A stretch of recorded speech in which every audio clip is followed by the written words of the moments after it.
the misfits, the rebels, the artists, the brokenhearted, and the mess makers, as opposed to everybody who's the opposite of that.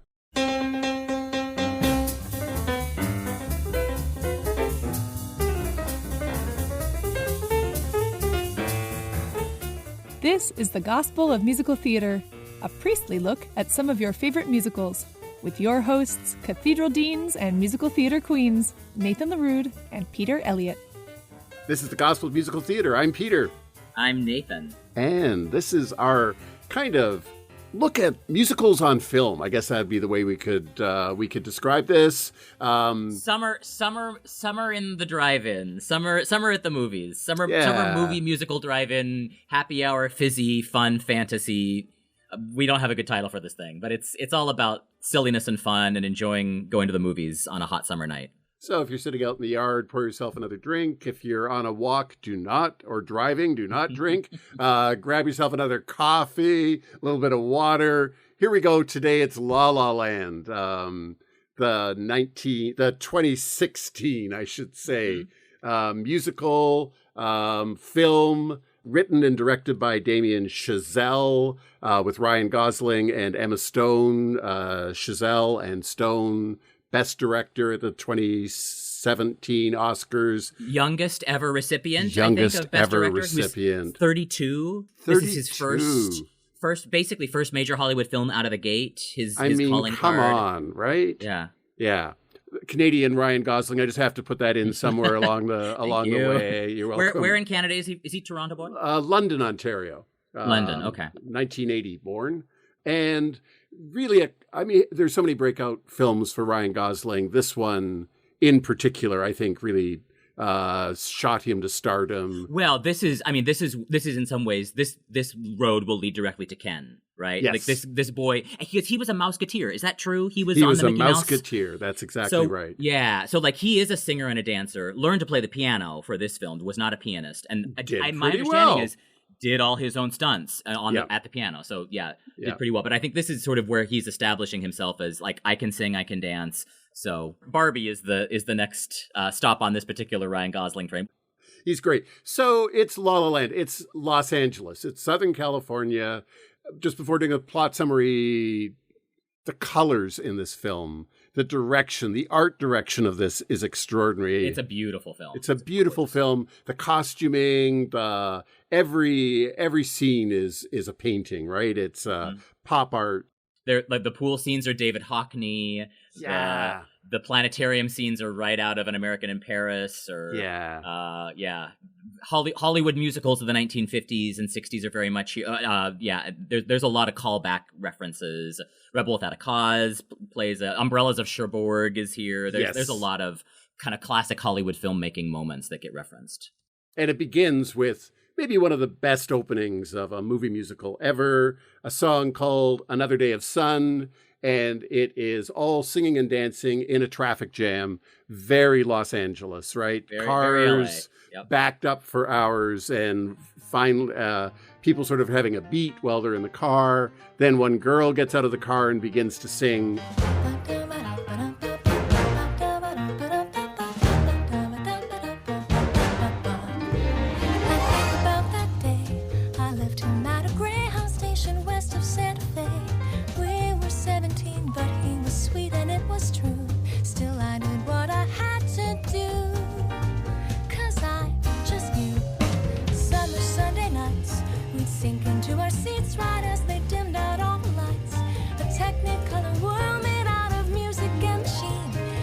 Me to be on that screen and live inside each scene.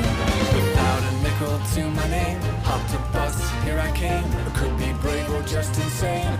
We'll have to see. 'Cause maybe in that sleepy town, he'll sit one day, the lights are down, he'll see my face and think how he used to know me. Behind these veils, I'm reaching for the heights and chasing all the lights that shine.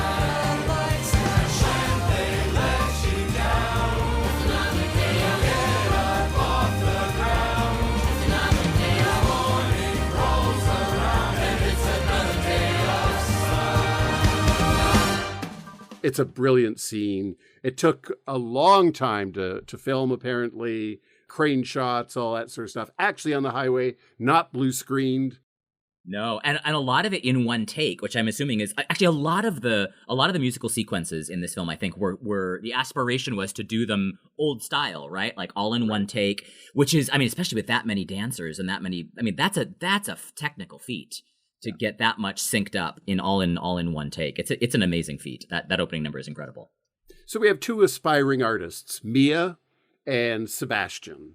Mia wants to be an actress. She works in a bistro, a coffee shop on the Hollywood big lot. Sebastian is a jazz pianist. She wants a role, but she auditions regularly as, go away, girl. We don't want to see you. You're not exactly what we're looking for. He begins, the first scene of him, he's playing Christmas songs. He's a lounge lizard in a bad bar who morphs into some jazz riffs, which get him fired because they basically want him to play Jingle Bells and Deck the Halls. They meet each other. They are actually in the traffic jam at the beginning. It's kind of it's a classic meet cute. They kind of are attracted and repel to each other immediately. Mm-hmm. Yeah, most of they're sort of at conflict with each other. He flips her off in the traffic jam. She sees him get fired. She tries to go over to tell him how brilliant he was, and he completely almost pushes against her, brushes her off. They meet at a pool party. She makes fun of him. So there's clearly a sexual chemistry there, but mostly they're egging each other on. They're at odds. They're adversaries. Yeah. And finally, meeting at a movie theater, a prearranged date, which she forgets about, to see Rebel Without a Cause. The film breaks down. They end up in the Hollywood Hills. They are singing and dancing pretty well. There's some criticism about better than me. Pretty well. I think Ryan Gosling's a little better as a singer and a dancer than Emma Stone. She is, although she is. As who is it that said about Ginger Rogers, who did everything Fred Astaire did, but backwards and in heels? So she's doing everything Ryan Gosling is doing, but backwards and mostly in heels, or at least in tap shoes. Yeah. And she acquits herself very well. I think, all else being equal, Emma Stone gets a pass for me. She is a bona fide musical theater movie performer. But yeah, sometimes the range is, she's not a trained voice, shall we say, and she's also clearly not a trained dancer. She's doing real well based on what she's been given. Yeah. Yeah. They fall in love eventually, of course, and begin to live together, but both of them are really compelled by their dreams. And the dreams pull him into a band with John Legend that's doing a tour, so they're separated. Well, is that his... they're compelled by their dreams, but also compelled by... in some ways, the central conflict of the film is, what are you willing to compromise in order to live... What do you want to say, an adult life, a responsible life? Both the John Legend arc, I think, for Sebastian is, my girlfriend needs me to have a job, or she's ashamed of me because I'm holding on to this vision of a jazz club that's probably ephemeral. So here's my friend John Legend, who's offering me success, money, wealth, and fame. So he takes it, and $1,000 a week, and she's kind of horrified. This isn't what you want. He convinces her to start writing the play that she's always. Apparently it's a horrible disaster. A one-woman play. Apparently about Ingrid Bergman. That got lost on the cutting room floor. Okay. But I read something that maybe in the DVD extras you see a little bit more of her play, which is really about her fixation on Ingrid Bergman, which I think is really interesting. Interesting. I'm sorry that detail got elided in the cuts, because that tells us something about Mia, played by Emma Stone. Who otherwise, she's kind of sketched for us in pretty broad brushstrokes. We don't get a lot of nuance in that character. So it feels interesting to me that she has a kind of fixation on Ingrid Bergman. That tells me something about this girl and what her dream is. Anyway, but they both have this kind of dichotomy between compromising versus the purity of what I came to LA to do, what I thought my life was going to be about. Yeah. And that ultimately becomes the breakdown of their relationship, I think. Yeah. And she goes home to lick her wounds when her play fails. He gets a call from a casting agent. She has a part in a play, a movie. She goes and auditions, gets the part, but it takes her to Paris. So they're pulled apart. She carries on with her life. He carries on with his life. She marries, has a child. He opens his own jazz club. Years later, Mia and her new husband happen into his club. And he's playing, and they have this moment where they sort of see each other, And in a fantasy sequence, imagine what might have been. Of all the gin joints in all the world, she had to walk it. I mean, it really is the Casablanca moment. In some ways, Casablanca is this film's arc in some ways, except that it ends kind of where Casablanca begins. She walks into his club and he's playing, Play It Again, Sam. Like he sits down, he plays their song, and there's this interesting kind of fantasy sequence where they kind of imagine what might have been if their romance and their dreams had matched up in the way that they don't. And then at the end of it, her husband says to her, "You want to stay for another?" And she says, "Nope." And she walks out. They give each other one last lingering look, and the credits roll. Film. Yeah. That's the film. So it's about dreams. It's about hanging on to your dreams tenaciously, challenging each other. It's about nostalgia, about what might have been.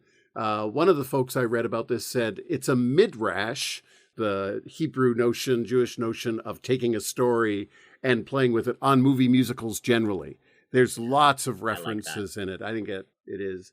And I don't know. I mean, I think I love the film. I find some parts of it I remember seeing it back when it came out in 2016 and watching it again recently. There are moments that thrill me. I mean, the opening sequence thrills me. Some of they have a fantasy sequence in a planetarium where they are lifted off dancing the floor in the stars, into the stars. That is beautiful. It's a beautiful moment. They are beautiful in it. It's filmed beautifully. The colors, the look of it. But for me now, looking back at it from this perspective of 2024, remembering 2016, I can't help but locate this in the year that... in the year that King Uzziah died. Oh, Lord. And the other you piece, remember? Yeah. The Donald Trump election, and the other thing that, of course, I think will forever follow this film was the Academy Awards 2017. The director wins Best Director. Emma Stone wins Best Actress. And it comes to the announcement of the Best Film of the Year.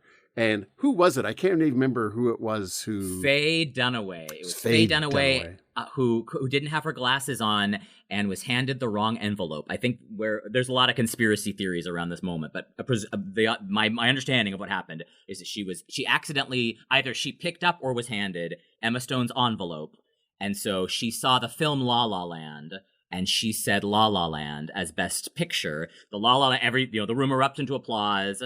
No. She was with what's his name? Warren Beatty. Warren Beatty. That's right. He had the envelope, and he didn't say anything, and he looked confused, right?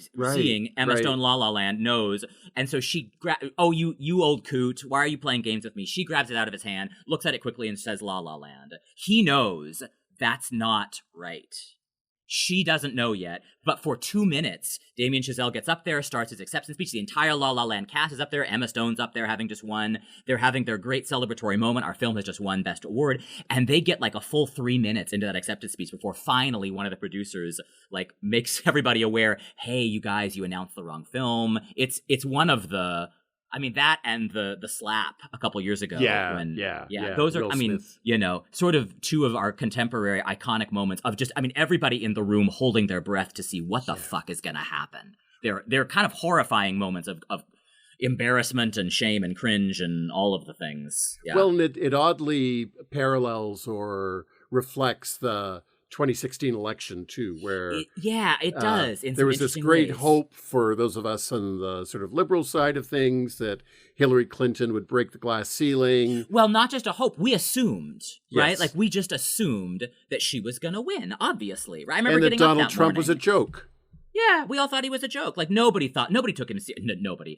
Most of us in the sort of the world of most of us who live in La Land, yes. Which in this context I want to characterize as L.A. White, another day of sun. We can afford to have romantic nostalgia for a world gone by because that world is not challenging to us. It's a world in which we fit very easily. Now, we're aware that, it's no longer 1950. It's no longer 1960. The world has changed. We've brought in a bunch of people who are not white and kind of brought them into our project. They're in the film, they're mostly accessories to our lives. Yes. They're not ever real people. There's a lot of black people in this film. None of them have names other than the John Legend character. Keith, I think, is his name. Yeah, Keith. Basically, they're all sort of accessories. So La La Land, if I'm reading it through the lens of 2016, the 2016 election, La La Land is kind of white, progressive, privileged establishment, nostalgia, cluelessness, we might say. We all wore white on Election Day because we just assumed Hillary Clinton would win because Donald Trump was a joke.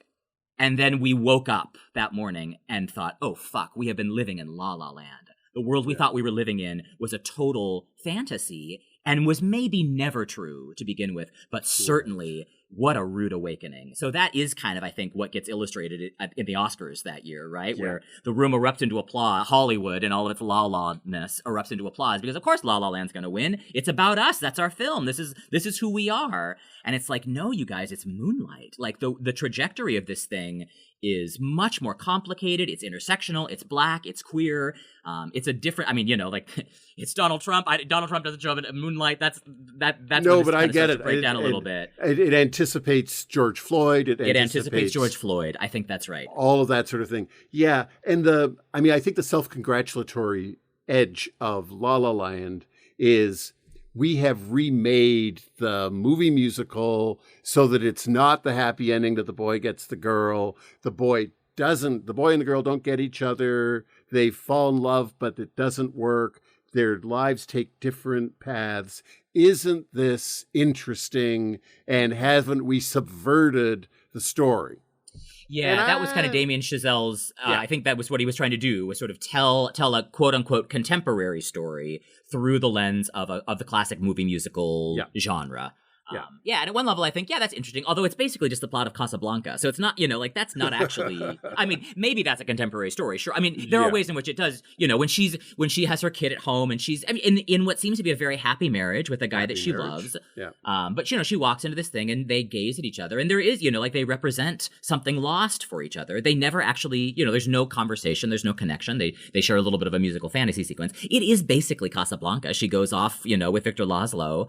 They'll always have Paris, like that. It is sort of the parable of lost love. So there's a piece of me that's like, that too is a rosy nostalgia. Right. Not to put too fine. I don't think that's exclusively a white culture story, but that's a Hollywood story, right? That is very much a Hollywood story that's very recognizable.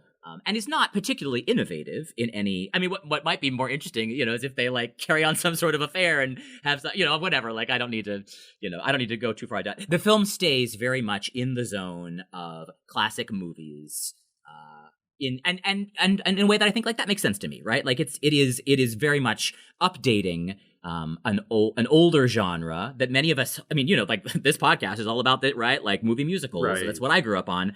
So when the Mia character waxes nostalgic about the films that she and her aunt watched from the, whatever it is, Nevada hometown library, right? I'm like, yep, that's my story, girl, right? Like I too have been brought up on Casablanca, Rebel Without a Cause, The Music Man, Oklahoma, Carousel, Hello Dolly, Sound of Music, My Fair Lady. I mean, these are the films that have shaped my romantic sensibilities, my musical sensibilities, my liturgical sensibilities, to a certain degree, my theological sensibilities. Yep. These films have really shaped who I want to say we are. Now, who's the we there? The people of La La Land? I don't think it's just white people. I think a lot of Western culture identifies with that trope, and my sense is we are much more aware of the tensions and the ambiguities, and to a certain degree, the danger of that kind of rosy-eyed nostalgia of looking back to that. So in some ways, La La Land really celebrates that world in ways that I do find, like with you, I find very compelling, and in other ways, I think is to a certain degree feels unaware of the ways in which that world, certainly vis-a-vis, November 7th, 2016, became very dangerous because it did allow a bunch of people to basically fall asleep at the wheel and think that the world was very different than it was. So there is something real. I mean, I don't know. Locating this film in 2016 in the linchpin of late 2016 into early 2017 and everything that happened in that moment does feel really interesting because in so many ways this film feels like, it was obviously made before the 2016 election, and in a certain degree, like, it's a lost world. It's a vanished world. That world is gone. You couldn't make that film. You couldn't make that film now, at least not that way. Well, and I agree, and the idealization of the dream. I mean, we're kind of in the Joseph Campbell, follow your bliss, mythology. If you believe it, you can do it. If you believe it, the Robert Schuller world, which is a very white person narrative, right? Like, because there's nothing structural. I mean, I suppose a little bit for Emma Stone, she does buck up against some of the embedded misogyny of Hollywood culture, right? So there is, there's a little bit of structural stuff that gets illustrated in the film, but basically these are two beautiful white people. Like, they can afford to have dreams. And in LaLa Land, they can achieve their dreams. Seb can open his jazz club, and she can become a Hollywood legend. There's nothing really that stands in their way. And economically, they seem to be able to survive. I mean, they struggle a bit, but they're not living in poverty. Yeah, they've got great apartments in LA, and he's not paying his bills. I mean, like, who else can get away with sitting down every day with a cup of coffee and putting a record? He's got like all these records. The kid has got money. He must have a trust fund. I don't know where his money comes from, because apparently he's not paying his bills, but he's got this great apartment. And that notion of, and it's kind of the Harold Hill notion, the think method, right? That you can become something if you really, really want to. And it's a narrative that works really well for middle-class white people. I remember talking to a kid a long time ago in school, and they said, the teacher said, you've got to follow your dreams. What are your dreams? And the kid said, I don't have any dreams. There's a kind of privileged sense of, you got to have a dream. If you don't have a dream, how are you going to make a dream come true? Make a dream come true. You got to have a belief. Bloody Mary, Bloody Mary in South Pacific. Another kind of permeate. Very uncomfortable. They kind of permeate some musical theater worlds that is it a bankrupt narrative now? I mean, it's still, for people who have the skin tone of you and I, the privilege of education, the comfort of economic security. Yeah, we can dream if we want. We can make our dreams come true.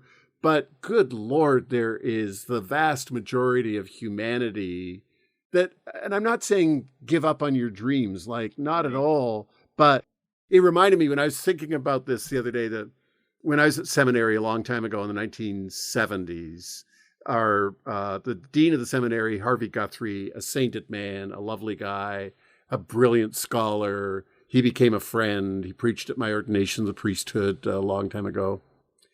At seminary, his line was, his late 70s, it's okay to be where you're at. It's okay to be wherever you are in your life is okay. And another equally brilliant professor, Owen Thomas, who is the professor of systematic theology, over dinner one night, sort of taking the mickey out of Harvey, said, it's okay to be where you're at, Charles Manson. It's okay to be where you're at, Adolf Hitler. Like, it's okay to have your dreams. Right. But what if your dreams are destructive to humanity? Like American Carnage, for example. And the nostalgia of Donald Trump, Make America Great Again, is also a kind of nostalgic invitation, remembering a time that never was. Yeah? Yeah. Make America Great Again for white people, which I think is what that means, right? Like, there was a time when we were on top of this thing. It's we know we shouldn't say that part out loud, because, like, it's not quote unquote woke. I think that's where a lot of the pushback to, it used to be political correctness, now it's wokeness. Whoa. The pushback against, like, the stuff that white people aren't supposed to say out loud, which is, for most of American history, we have been on top. We made sure that we were, and actually a whole bunch of systems were put in place to make sure that we stayed on top economically, in terms of government, power, church, right? The whole system worked really well for white men, free property-to white men, and everybody else was very much deliberately another. So, obviously, like, the world has shifted. For most of on the progressive side of things, we believe in that shifted world, because I think we all have some sort of felt part of us that doesn't fit into that system. So there's a part of us that is not a citizen of LaLa Land, right? We know ourselves to be imposters in the world of LaLa Land. There's part of us that does not fit in that world. Some of us have done a lot of work to give that part of us a lot of room to breathe and grow, and to kind of function out of, so I think about that. For me, that's my queerness, right? Like, how do I make sure that it's not just my queerness, but it's that part of me that then allows me to connect with other people, maybe not necessarily queer people, but other people who don't fit into LaLa Land, right? People who are not white-skinned, people who are not cisgendered male, people who don't have economic privilege or structural privilege or social privilege or whatever. So there is to be, but the nostalgia of Make America Great Again, right, is as you were saying, a nostalgia for white men, particularly. For women, it was never all that great. Never all really. That great. Although better in some ways. That I think there is a kind of there's a different kind of nostalgia for the time when, we didn't have all the options, but there was a kind of safety. I think for, because it's not just men who are part of the Make America Great Again movement, although it's large, like that voice screams pretty loud. But there are different ways in which that gets gendered. But yeah, I think there is a something about the nostalgia certainly in 2024 does feel dangerous. It feels politically dangerous to me to just sort of unabashedly look back to these films from the 50s and 60s and the world that they present and fetishize them and let myself just unabashedly love that aesthetic. And I don't, it's like, there's a piece of me, it's like, why should that be taken from us? Like that, those films are beautiful. LaLa Land's a beautiful film. It also feels potentially kind of dangerous to me. And I'm a little bit sympathetic to some of the pushback the film has gotten. I mean, particularly around jazz. Not to put too kind of foot, but like maybe this is the moment to sort of introduce the fact that in many ways, the dream of at least one character in this film, the cisgendered white straight guy, is that he thinks it's his job to save jazz. Now, the film never treats that as a racially coded narrative, and I think that's where the pushback begins, which is that there's no way for Ryan Gosling to say, I'm gonna save jazz, to a room full of black people who just step out of the way and give him access to that piano and then, dance to his music as if all of this is just unproblematic. And a lot of especially a lot of kind of critics of the jazz tradition saying, whoa, wait a minute, like whose jazz is this? This is a white boy's jazz. This is Make America Great Again jazz. This is jazz that echoes the 40s and the 50s. This is a weird kind of stand-in for racial hierarchy in a way that this white character is blithely unaware of. And doesn't seem to be and more to the point, doesn't seem to be particularly interested in the ways in which jazz as a cultural phenomenon is entirely bound up in the politics of race and subjugation and violence, and the ways in which that kind of plays out historically. Well, and then the parallel, I think, for our project is the white boys who want to save church, right? That's what I hear. We are going to save the church and bring it back. I mean, effort after effort, and dear God, I've been involved in so many of them myself over the decades of, it's kind of all we need to do is X, Y, Z. It's spiritual renewal. It's building renewal. It's get out into the community. I mean, yeah. Often it is a return to a certain kind of pre-critical purity, right? If we could just get beyond all of this kind of academic hand-wringing over, historical critical methods and trying to destroy people's faith with a historical Jesus, like all of that's bullshit. Like if we would just preach the gospel, right? What people need is the gospel. And that to me, I mean, it's unfair to cast Ryan Gosling in the role of the neo-Calvinist literalist boy. That's not who he is. But I recognize that character. I recognize something about that character. And to a certain degree, it's like part of what I recognize there is I share a little bit. It's the guy that I see in the mirror a little bit, right? Like when he says to Emma Stone, like, this is an art form that's dying, not on my watch. I love this thing. There's a piece of me that tears up a little bit because I feel that way when I'm sitting in an Episcopal church on a Sunday morning and we rise to sing this fucking like 18th century English hymn that I'm like, who, like, but I love, right? Like I cry at some of those hymns. And I think like, God, like, yeah, I will go to my grave defending the Book of Common Prayer. I will go to my grave defending the right one, 1662, like, which is not even theologically mostly what I believe, but the language is so gosh darn beautiful. Like, I don't want that world to die. So there's a piece when I hear him do his, his kind of, his longing and his commitment. I mean, what I want to say is that Seb's calling to enter into the world of jazz that he loves, that has changed his life, that has given him his deepest connection with the sacred. He's not going to let it go. I'm like, yeah, me too. I get that. And also, I also can see the ways in which you are trying to bake in amber something that's trying to live and grow. In some ways, I think the most interesting character in La La Land is John Legend. Right? Yes. This like the guy, I mean, and actually I think the best song in La La Land is the John Legend song. And Emma Stone, in the context of the film, she's sitting there watching the Ryan Gosling character, compromise on his dream by being a part of this, dancey pop rocky sort of thing. She's, watching him with kind of shame in her eyes, and he knows it, right? Like, this is not the kind of music that I told you I wanted to devote my life to. But actually, I think it's the best song in the film.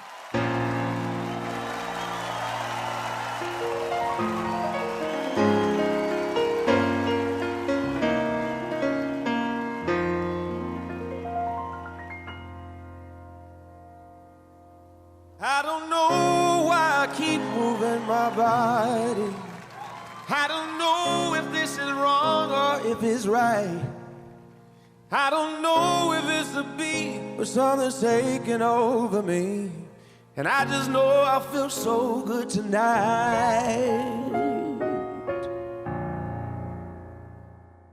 Well, and it's a midrash on jazz, just to use that again. Like, it isn't jazz, in air quotes, but the way he's playing, his improvisational stuff, the way he's listening to others, the throwing of things back and forth when he's playing the electronic instrument. Maybe it's a set piece, but then, frankly, so is some of jazz. I mean, he does this kind of romantic thing that every time jazz is played, it's a new creation and the song is bounced back and forth. I get that. I understand. I mean, I play jazz myself from time to time.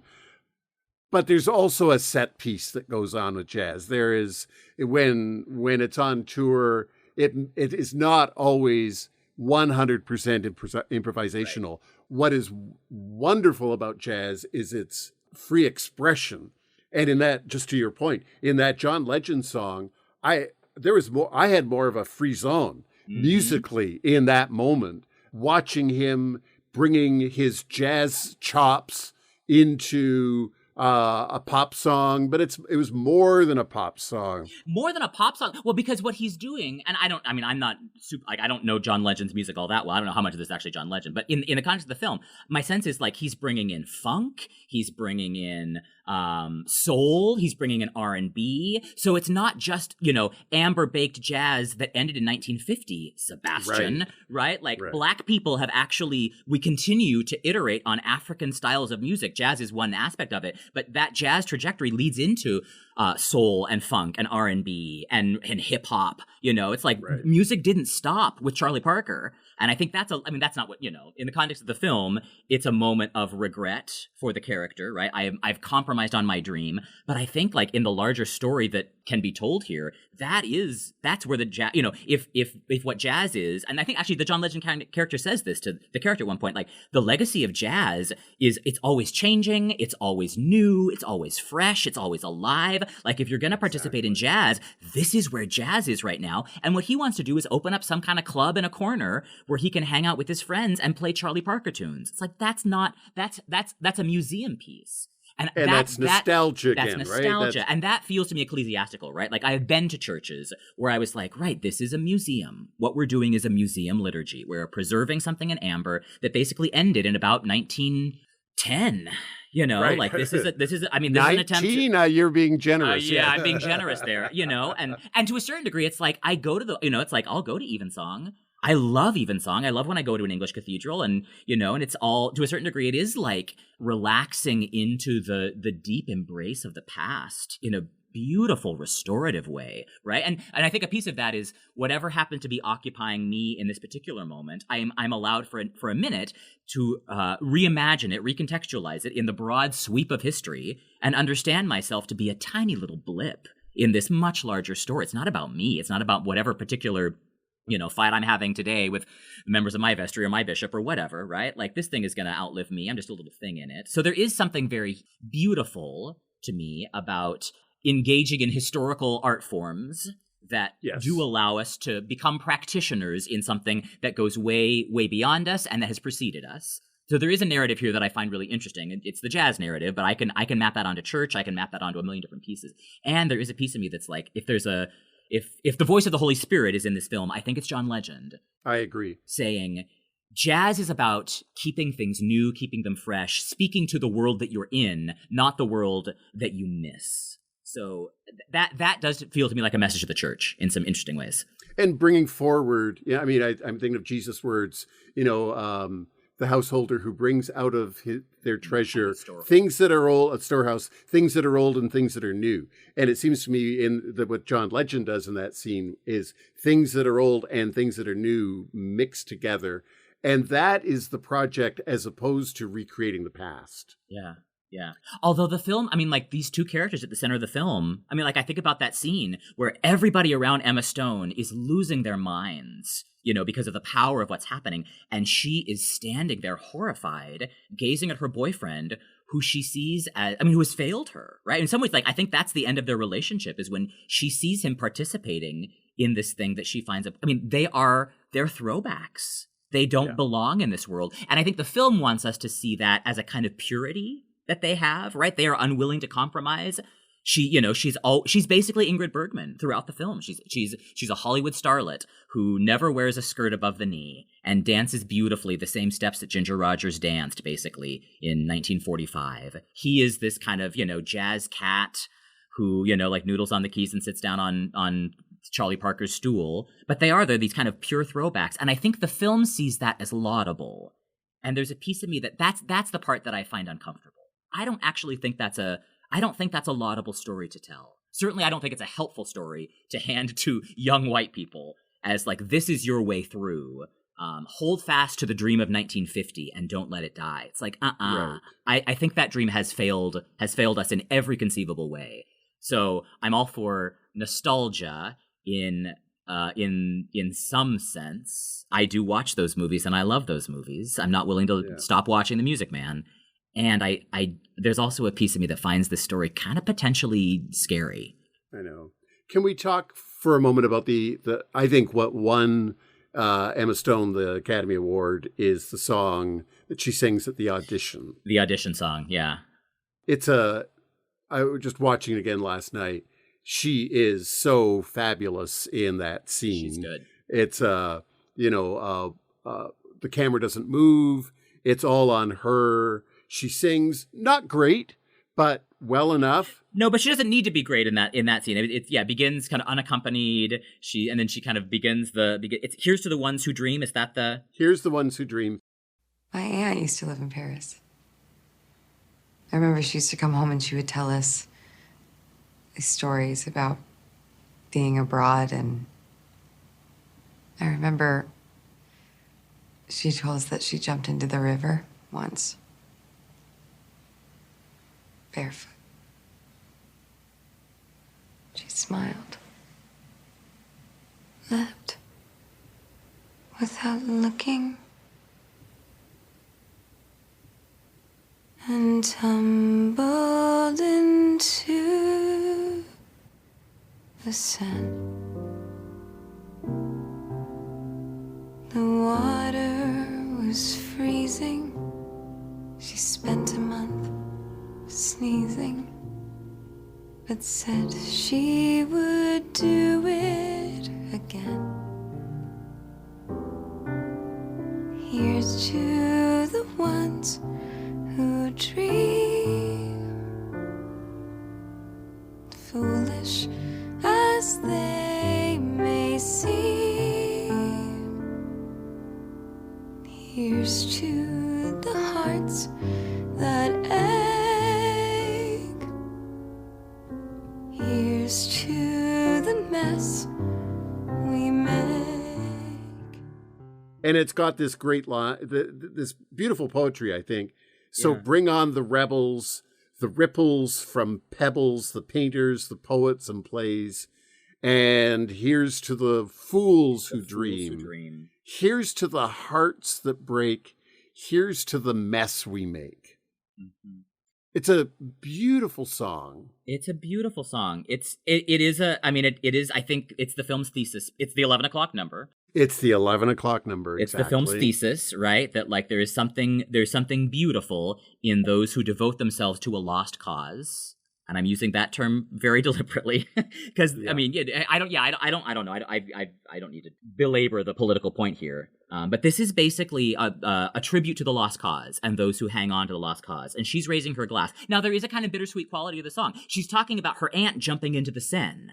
So, not to kill herself. I think her aunt just did it because, she was a free spirit, and so when she was young, she kicked off her heels and jumped into the water. And for Emma Stone, that's a moment of deep significance, right? My aunt taught me how to live fearlessly, which is you don't compromise on your dream. You stay true to it. So even if it costs you the greatest love of your life, even if it costs you money, even if it means you don't get ahead, you're not able to have a career, you do not compromise on your dream. And that's kind of her toast, right? Here's to the ones who dream. Now, ironically, in the context of the film, that's the audition that gets her the film that makes her career. So I think the structure of the film is saying, this is the key. This is how you get what this is how you move forward, is by not compromising. And by being authentically you and not trying to be somebody else. I mean, the film that she gets in, they are going to be making up the narrative as they go along, right? Oh, I know. It's so ridiculous. It's like, we're looking for some unknown who we're going to build the film around the actress. It's like, oh, give me a break. But yes, okay. Rather than trying to step into somebody else's identity, I think the film is saying, here she tells her story, be yourself. And I mean, what attracts me is the lifting up. Like in the Magnificat lifts up, right? The lifting up of painters and poets and plays. Oh, that's okay. That's nice. Okay. I like that. I like that. Well, in a increasingly commercialized world, the people who paint, the people who write poems, the people who work at plays, or like Mia, the person who is brave enough to be herself in the midst of a commercialized Hollywood, right? Mm-hmm. This for me was it almost redeems this film. Yeah, that's what I think the film is trying to do, right? Like it's trying to give us. It's a love letter to creatives who are the ones who dream. Maybe they're lost in a nostalgic world. There are political aspects of that. We don't need to necessarily go too far down, but in order to salvage, I think, something really beautiful at the heart of this film, which is it is a tribute to creatives, and we might say to young creatives. Damien Chazelle is 32 years old. This is his first film. He is being handed the opportunity that Emma Stone is handed in the film, right? Like, make your dream. So in some ways, this is like, okay, if Hollywood is going to let me make my dream, let me show you who I am. He's a jazz drummer, right? He's this 32-year-old white boy. I think he's actually Canadian, or at least he's got some Canadian ancestry. His mom was from Calgary, maybe. But like he's a throwback. I think he understands himself to. I'm making this up. I'm guessing he understands himself to a certain degree to be out of step with his.